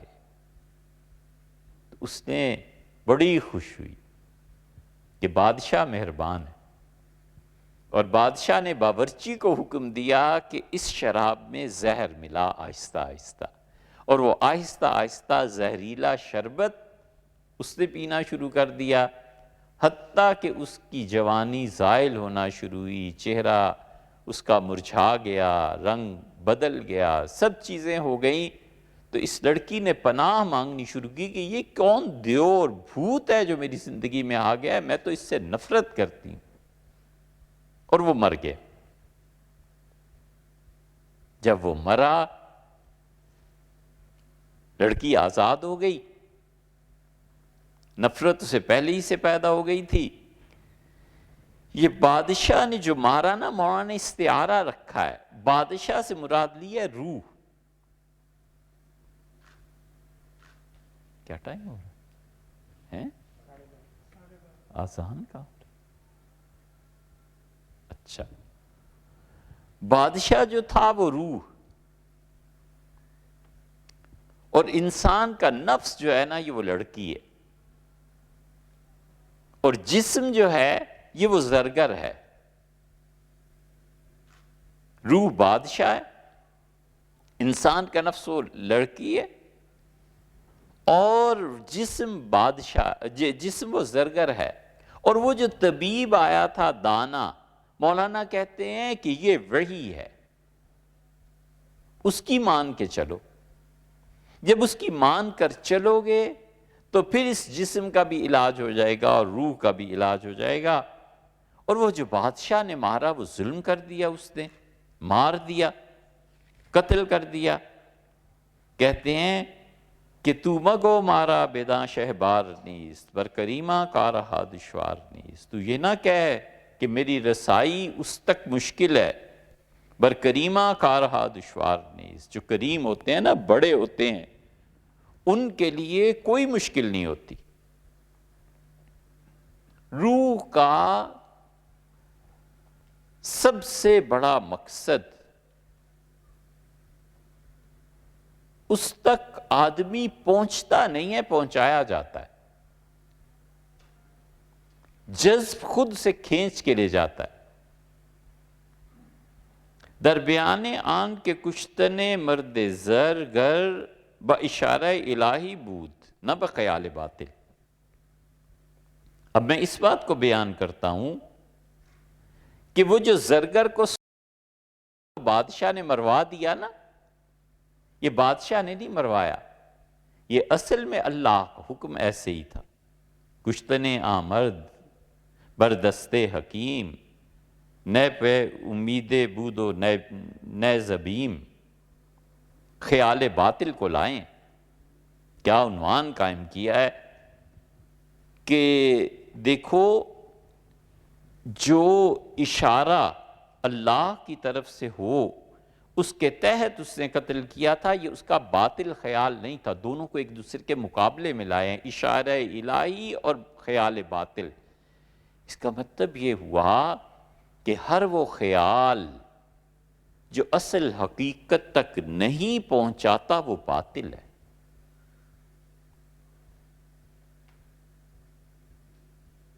جن لوگوں کی زندگی میں حکمت چھا جاتی ہے نا، ان کا کوئی فعل حکمت سے خالی نہیں ہوتا۔ حکمت الہیہ کھلتی ہے،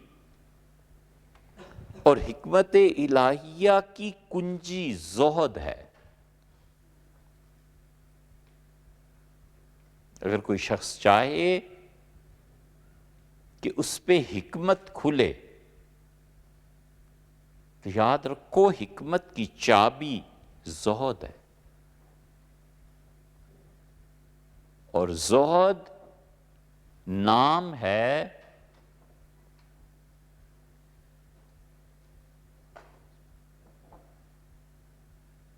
تارک حب دنیا ہو جائے۔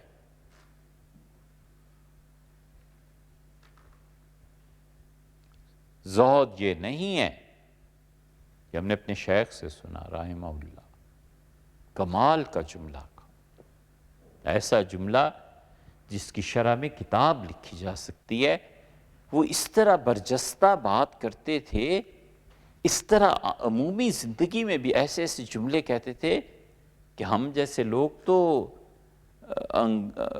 جسے کہتے ہیں نا انگشت در دہاں، یعنی انگلی منہ میں دبا لیتے تھے کہ یہ کیا کہہ رہے ہیں، اور ان کے لیے ایسے ہی تھا جیسے روزمرہ کی زندگی کی باتیں۔ مثلاً ایک آدمی پینشن پہ 1 کروڑ روپیہ لیتا ہے، اور بادشاہ چلتے چلتے کہتے کہ 1 کروڑ اسے دے دو، 1 کروڑ اسے دے دو، 1 کروڑ اسے دے دو، تو بچے حیران ہوتے ہیں، بڑے بڑے حیران ہوتے ہیں کہ یار یہ دیکھو تو 1 کروڑ کیسے بانٹ رہا ہے۔ ہمارے شیخ ایسے تھے، ایک دن فرمایا زہد یہ نہیں ہے کہ انسان تارک الدنیا ہو جائے، زہد یہ ہے کہ انسان تارک حب دنیا ہو جائے۔ یا اللہ، یہ کیا جملہ ہے، کدھر سے آ رہا ہے؟ اس لیے کہ روح کا رشتہ جب حکمت الہیہ سے مل جاتا ہے تو حکمت الہیہ ایسا چشمہ ہے جو کبھی بھی خشک نہیں ہوتا۔ فکر سانچہ اختیار کر لیتی ہے۔ انسان کا خیال جب بھی اسے حقائق تک پہنچانے والا نہ ہو باطل ہے، سب ختم ہے۔ خیال جب حق کے ساتھ پیوست ہو جائے تو حق جس درجے میں ہوتا ہے اسی درجے کی حکمتیں آتی ہیں سامنے۔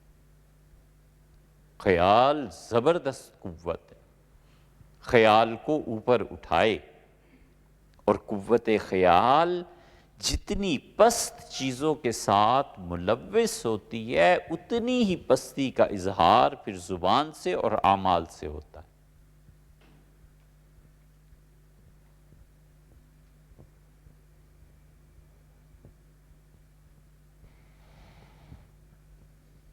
خیالات میں ہر وقت گاڑی چھائی رہے، اس کی نظر کو دیکھو روڈ پہ کیا جستجو کرتی ہے، اور اس کی ساری ہمت کہاں جا کے صرف ہوتی ہے۔ اس کی لڑائی جھگڑے خوشی کی ساری بنیادیں اس گاڑی کے ارد گرد گھومتی ہیں۔ اور خیال کی قوت اگر اس پہ لگ جائے کہ میں نے انسانوں کو کیا دینا ہے، میں نے لوگوں کو کیا نئی چیز پرووائڈ کرنی ہے، نتیجہ یہ کہ خیال کی قوت وہی خیال ہے، وہ کیا کام کرتا ہے، بجلی ایجاد کر دیتا ہے، وہ کیا کرتا ہے، کمپیوٹر ایجاد کر دیتا ہے، وہ کیا کرتا ہے، دل اور دماغ جیسے نازک اعضاء کے لیے وہ نئی سے نئی علاج دریافت کر لیتا ہے۔ خیال کی قوت وہاں جا کے لگی۔ یہ جسم کا حال ہے، اگر یہ خیال کی قوت الہیات کی طرف لگ جائے، اللہ کی ذات و صفات کے متعلق اور عالم غیب کے حقائق کے متعلق، تو پھر تو پوچھو نہیں کہ اس کا عروج کیا ہے۔ اس کا عروج، ہر عروج پستی ہے، اور ہر پستی عروج۔ اور جس مقام پہ کھڑا ہوتا ہے اگلے دن کہتا ہے اللہ کی پناہ ہے جو یہ مقام مجھے حاصل ہو، توبہ اتنا گر جاؤں، اور اس سے اگلے دن پھر پہلے مقام پہ جس پہ شکر کر رہا تھا اس پہ استغفار کرتا ہے۔ یہ انسانی خیال ہے، اور یہ خیال کبھی خواب میں آتا ہے، کبھی محسوسات میں آتا ہے۔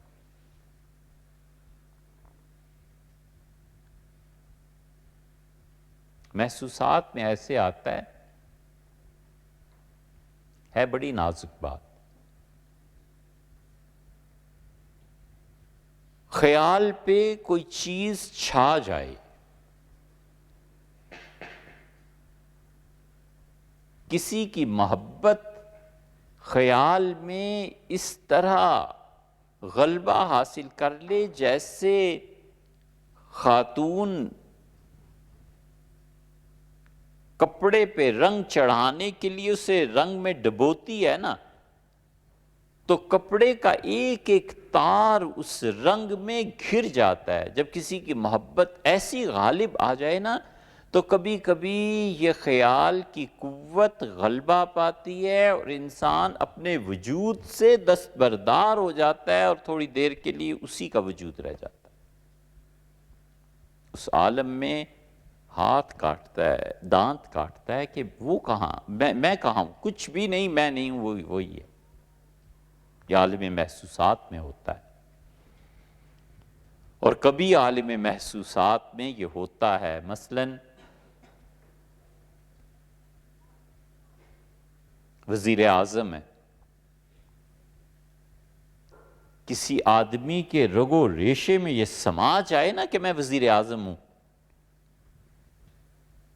تو خواب میں کیا دیکھنا ہے اس نے، کبھی کبھی سو کے اٹھتا ہے تو اسے کئی لمحے تک یہ احساس رہتا ہے کہ میں وزیر اعظم ہوں، فلاں وزیر کو کیا کہنا ہے، فلاں کو، پھر ذرا سا جھٹکا لگتا ہے تو خیال آتا ہے کہ ہوئے تو کیا کر رہا ہوں، میں تو بھی اٹھا ہوں اپنے بستر سے۔ یہ قوت خیال ہے۔ اس قوت خیال میں جب زہد آ جاتا ہے، دنیا سے بے رغبتی آ جاتی ہے،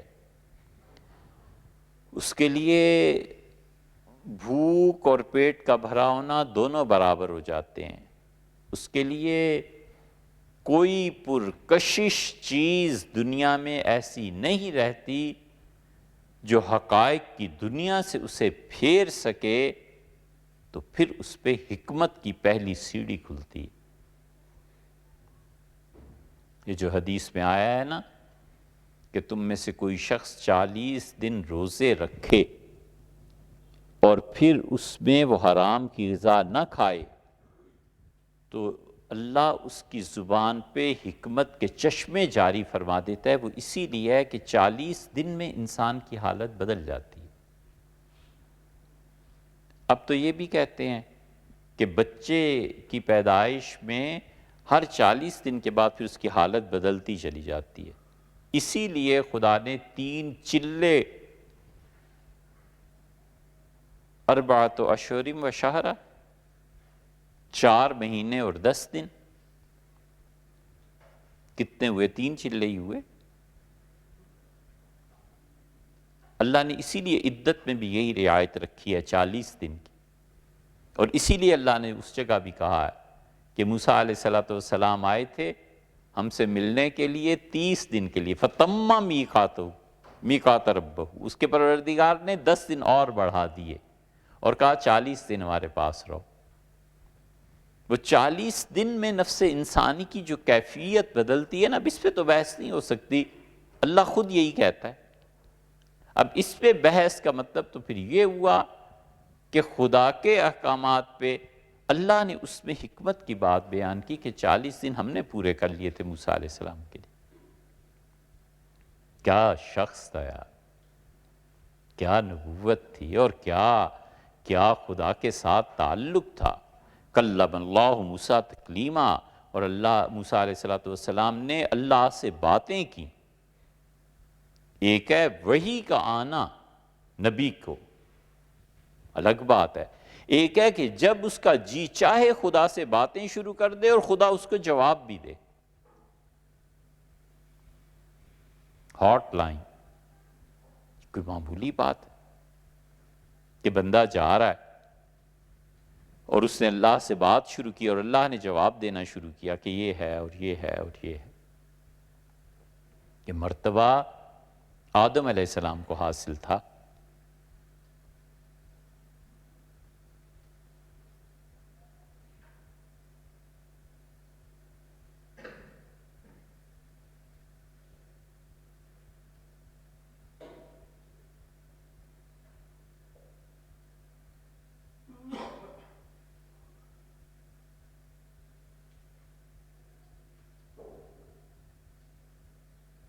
یہ مرتبہ حضرت آدم علیہ السلام کو حاصل تھا۔ اللہ تعالیٰ نے جب کہا ہوگا کہ آدم جا جنت میں رہ، آدم ابھی نکل جا، اچھا آدم ادھر آؤ، اچھا آدم، کیا خوشی ان پہ ہوتی ہوگی کہ خدا ان کا نام بار بار لے رہا ہے۔ یہ محبت کی لذت ہے۔ پی، تھوڑی سی پی میرے لیے، جب وہ کہتی ہے نا میرے لیے، وہ پگھل جاتا ہے، پینا شروع کر دیتا ہے، اس لیے کہ محبت ہے نا، محبت اس مقام پہ لاتی۔ دیکھنا جب اس نے کہا پی، تھوڑی سی پی میرے لیے، آدم علیہ السلام، اللہ نے بار بار ان کا نام، ہم نے کہا آدم یہ کہا، اے آدم جنت میں رہو، اے آدم یہ کرو، آدم علیہ السلام۔ موسیٰ علیہ السلام کا بھی یہی تھا۔ اسی لیے بحث بھی دونوں کی ہوئی ہے۔ حضور اقدس صلی اللہ علیہ وسلم نے فرمایا کہ آدم اور موسیٰ علیہ السلام کہیں عالم ارواح میں ملے دونوں، تو موسیٰ علیہ السلام نے والد سے شکایت کی، ابا وہ آپ کو ایک چیز سے اللہ نے منع کر دیا تھا، آپ نہ کھاتے نا وہ، تو دنیا میں ہم لوگ بھی نہ آتے، آپ نے وہ چیز کھا لی تھی، یہ مصیبت ساری جھنجھٹیں دنیا کے عذاب اسی لیے تو آئے۔ تو انہوں نے کہا اچھا میری اس چیز پہ، فعل پہ اعتراض کرتے ہو جو میری پیدائش سے بھی 50,000 سال پہلے تقدیر نے خود طے کر دیا تھا۔ تو حضور صلی اللہ علیہ وسلم بہت ہنسے، آپ نے فرمایا آدم جیت گئے، آدم جیت گئے۔ موسیٰ علیہ السلام کی دلیل کو انہوں نے دلیل سے توڑ دیا۔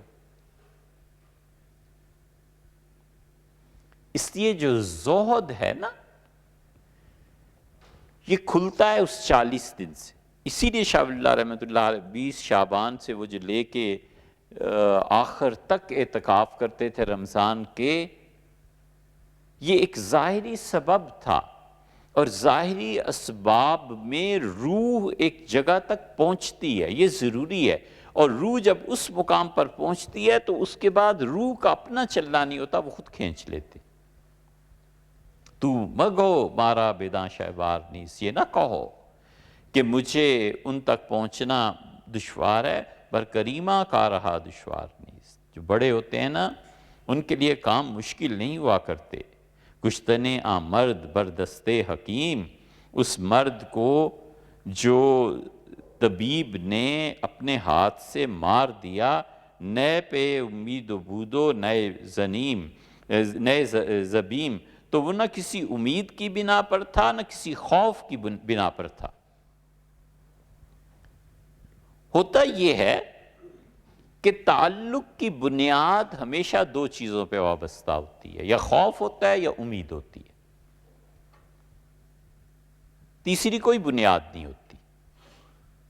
جتنے بھی دنیا میں انسانی تعلقات ہیں، امید ہوتی ہے کہ ان سے ملوں گا پھر خوشی ہوگی حاصل، اخلاص ہے، محبت ہے، اس سے مل کے یہ فائدہ حاصل ہوگا۔ خوف ہے کہ اگر حاضری نہ دی تو کلاس سے نکال دیا جاؤں گا، اگر نہ ملا تو یہ ناراض ہوں گے۔ خوف اور امید یہ دونوں ہمیشہ تعلق کی بنیادیں بنتی ہیں۔ ایمان بھی تو یہی ہے، خوف اور امید کے درمیان، اور وہ اصل ہے۔ اس لیے یہ جو بعض مجذوب قسم کے صوفی کہتے ہیں نا کہ مجھے جنت کی طلب نہیں اور جہنم کی پرواہ نہیں، ان باتوں پہ نہیں جانا چاہیے، کبھی بھی نہیں جانا چاہیے۔ تصوف کے اسکول آف تھاٹ کے جتنے بھی حقیقی نمائندے ہیں وہ کبھی ایسی بات نہیں کرتے۔ بھلا وہ ایسی بات کر سکتے ہیں جن چیزوں سے خدا نے انبیاء علیہ السلام کو حکم دیا ہو کہ پناہ مانگو، اور جن چیزوں کے متعلق اللہ نے کہا ہو کہ ہم سے مانگو، کوئی شخص اس مقام تک پہنچ جائے کہ ایک کے خوف سے اور دوسرے کی امید سے بے نیاز ہو جائے، یہ کبھی ہو سکتا ہے؟ وہ اسکول آف تھاٹ کے جو بیسک تھیم کے پریزنٹیٹرز ہوتے ہیں وہ نہیں ہوتے، وہ ترجمان نہیں ہوتے، اتنا مقام کبھی بھی نہیں ہوتا۔ یہ غالب کی شاعری ہے، طاعت میں تا رہے نہ میں او انگبیں کی لاگ، دوزخ میں ڈال دو کوئی لے کر بہشت کو۔ غالب کہہ سکتے تھے، بڑے شاعر تھے، بڑے آدمی تھے، یہ تصوف نہیں ہے۔ جنت اللہ کے قرب کا مقام ہے، اور اللہ کا قرب کون ہے جسے نہیں چاہیے؟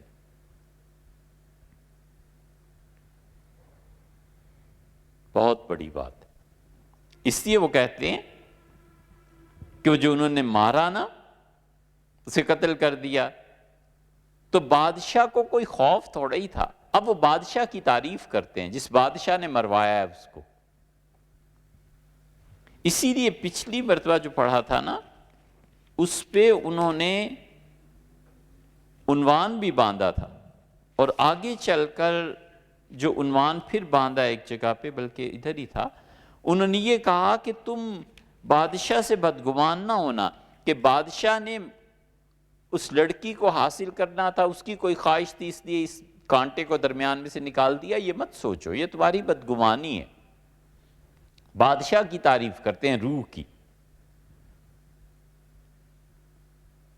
اونا کشتش از برائے طبع شاہ، تانے آمد امر و الہام از الہ۔ اس نے بادشاہ کی خاطر اسے قتل نہیں کیا جب تک کہ اللہ کی طرف سے حکم اور الہام نہیں آیا۔ پسرا کش خزر بورید حلق، سر آرا درنہ یابد عام خلق۔ تم یاد کرو وہ لڑکا جس کا سر حضرت خضر علیہ السلام نے اڑا دیا تھا، اس کا بھید عام مخلوق نہیں جانتی تھی کہ کیا ہے۔ ایک فعل جو امر الہی کے تابع ہے، اور وہی فعل اگر اللہ حکم نہیں دیتا، دونوں میں فرق پڑ جاتا ہے۔ کام وہی ہے، اللہ کہتا ہے کرو، بالکل ٹھیک ہے، اور کام وہی ہے، اور خدا کہتا ہے نہ کرو، بالکل ٹھیک ہے۔ قتل کا حکم اگر خدا دے تو عین ثواب ہے، اور قتل کا حکم اگر اپنے جیسا آدمی دے، غلط ہے۔ جس نے جان کو پیدا کیا ہے وہی جان کو ختم کر سکتا ہے۔ جس نے زندگی دی ہے، موت اسی کے اختیار میں ہے۔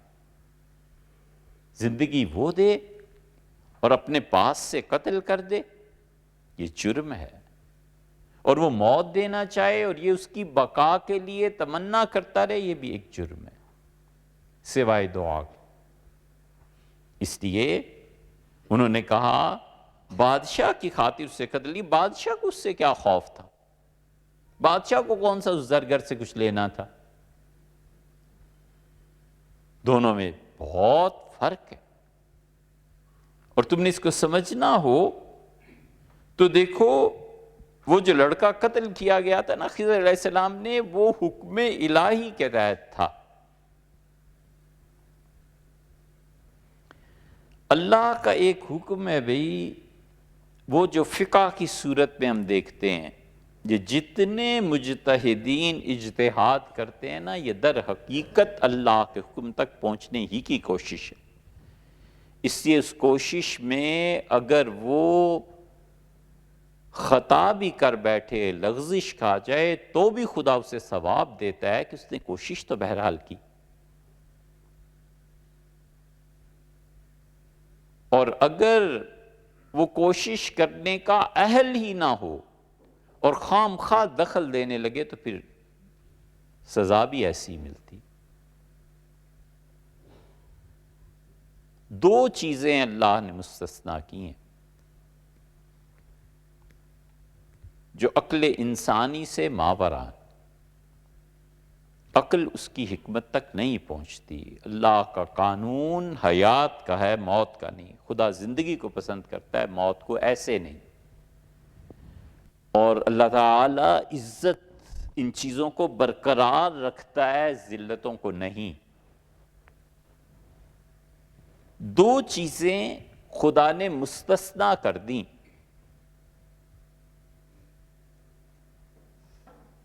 آپ اس کو آسان مثال سے زندگی میں سمجھیے کہ بلیک پیپرز اگر گاڑی میں لگانے ہوں تو وہ پھر اسپیشل پرمیشن لے کے لگاتے ہیں، بغیر اسپیشل پرمیشن کے کوئی نہیں لگانے دیتا، اتار لیتے ہیں۔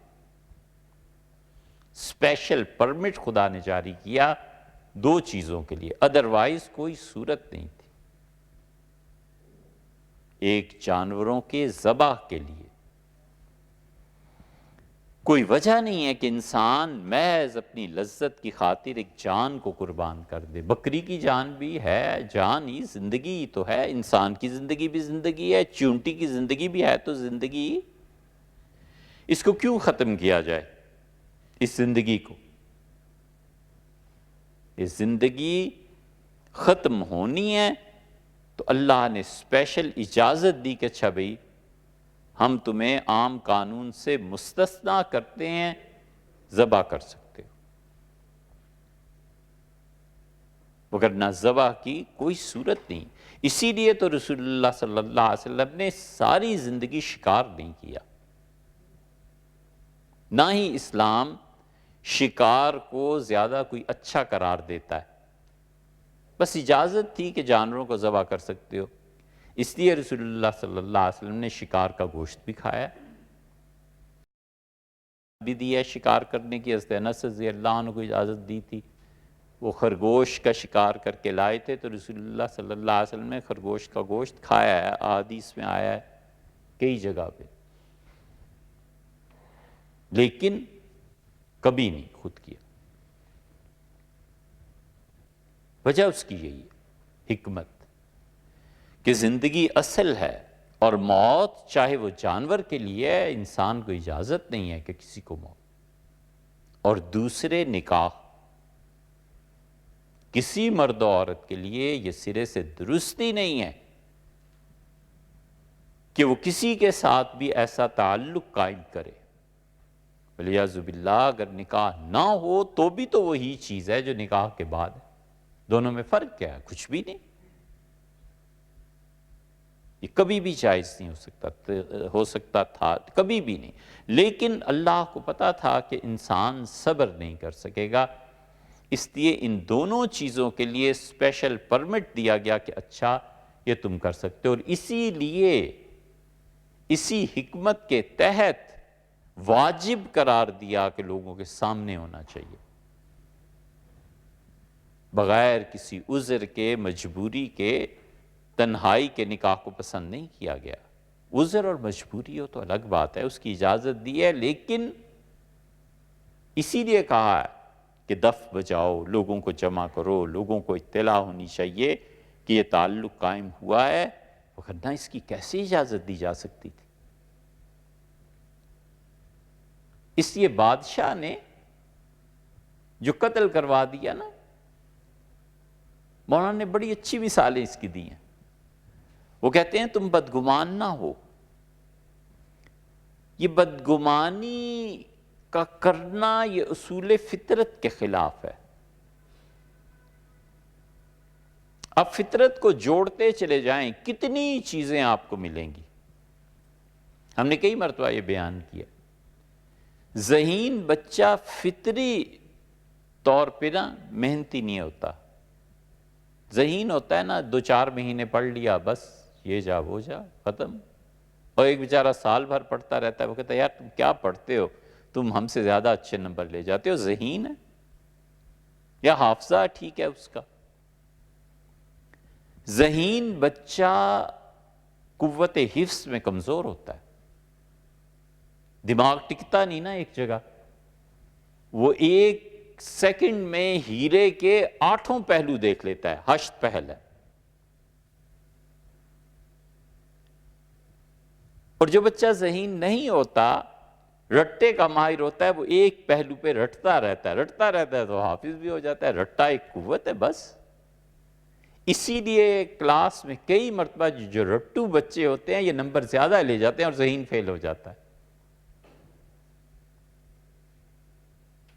ظلم یہ ہے، چلو کوئی اور لفظ اختیار کر لو، ظلم نہیں تو، کہ ہمارا سارا نظام تعلیم رٹو طوطے پیدا کرنا چاہتا ہے، ذہانت کو ڈیمیج کر کے، ذہانت کو مار کے۔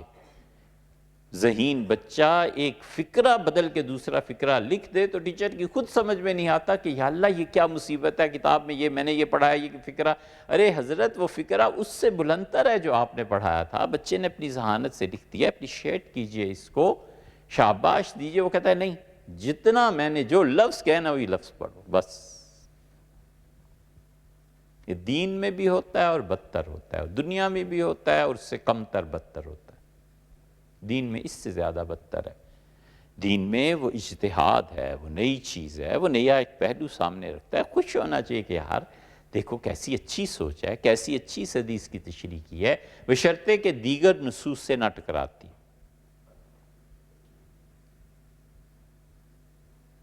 کیا علامہ اقبال نے کہا، گلا تو گھونٹ دیا اہل مدرسہ نے تیرا، کہاں سے آئے صدائے لا الہ الا اللہ۔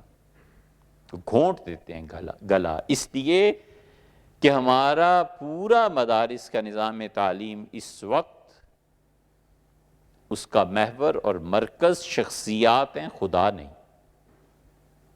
خدا محور نہیں ہے، شخصیت محور ہے۔ اپنے اپنے اکابر کے جھوٹے سچے قصے سنانا اور دین پورے کو اسی کے گرد گھمانا، اور کوئی کہے کہ اللہ مرکز اور محور ہے اور اس کے گرد پورا دین گھومتا ہے، اس کی پھر خیر نہیں۔ اس لیے ذہین بچے عام طور پہ محنتی نہیں ہوتے۔ اسی طرح پہلے بھی کہا تھا نا، حسن اور وفا نہیں جمع ہوتے۔ یہ عام طور پہ جو خوبصورت ہو نا زیادہ، وہ رشتوں کو ایسے ہی دفع کرو، اور بہت رشتے ہیں جو زیادہ وہ کہتی ہے 10 رشتے آتے ہیں، تم کیا چیز ہو میاں، آگے دیکھو۔ بالکل اسی طرح نفع اور اعتراض جمع نہیں ہوتا۔ دکان پہ کپڑا خریدنے جاؤ، یہ اعتراض ہے، یہ رنگ اچھا نہیں ہے، تو بھئی آپ کیوں خریدیں گے اگر رنگ اچھا نہیں ہے تو؟ سمپل سی بات ہے۔ اچھا بھئی یہ برتن اچھے نہیں ہیں تو کوئی نہیں خریدے گا۔ اعتراض اور نفع جمع نہیں ہوا کرتا۔ اعتراض کر دیا، اللہ ہی کی ذات ہے، وہ کریم ہے، وہ بڑی ذات ہے، وہ اس کو گالیاں بھی دیتے ہیں تو بھی وہ مہربان ہے، نوازتا ہے، وگرنہ دنیا میں یہ اصول نہیں ہے کہ اعتراض اور نفع جمع ہو جائے۔ جس ٹیچر پہ اعتراض ہونا کہ اسے پڑھانا نہیں آتا، اس بچے کو دیکھو اس سے پڑھ ہی نہیں سکتا، الجھاؤ میں رہتا ہے ذہنی طور پہ، کسے آتے ہی کچھ نہیں۔ یار وہ بچے بڑے ذہین ہوتے ہیں، پہلے دن دوسرے دن جانچ جاتے ہیں کہ استاد کتنے پانی میں۔ اعتراض پیدا ہوتا ہے نا۔ اعتراض اگر حقیقت پہ مبنی ہے تو ٹھیک ہے، نفع نہیں ہوگا اس سے کہ اس کے ہاں نقص، اور اعتراض اگر غلطی پہ مبنی ہے تو بھی اس کو نفع نہیں ہوگا، اس لیے کہ اعتراض آڑ بن جاتی۔ تو کہتے ہیں مولانا کہ جہاں سے یقین آ رہا ہے نا، وہیں سے اعتراض کی قوت بھی ہے۔ تم نے ایک چیز کو اختیار کر لینا، اگر تم نے یقین کو اختیار کر لینا ہے تو نفع اٹھا جاؤ گے، اعتراض کو اختیار کر لینا ہے تو پھر اس دروازے کو بند کر دو، کہیں اور جاؤ جہاں پر تم پہ اعتراض نہ ہو۔ رہ گیا یہ کہ بادشاہ نے اس کو مروا دیا۔ پھر آگے چل کے اسی پہ بات کرتے ہیں انشاءاللہ، آئندہ مثنوی کو وہاں سے پڑھیں گے۔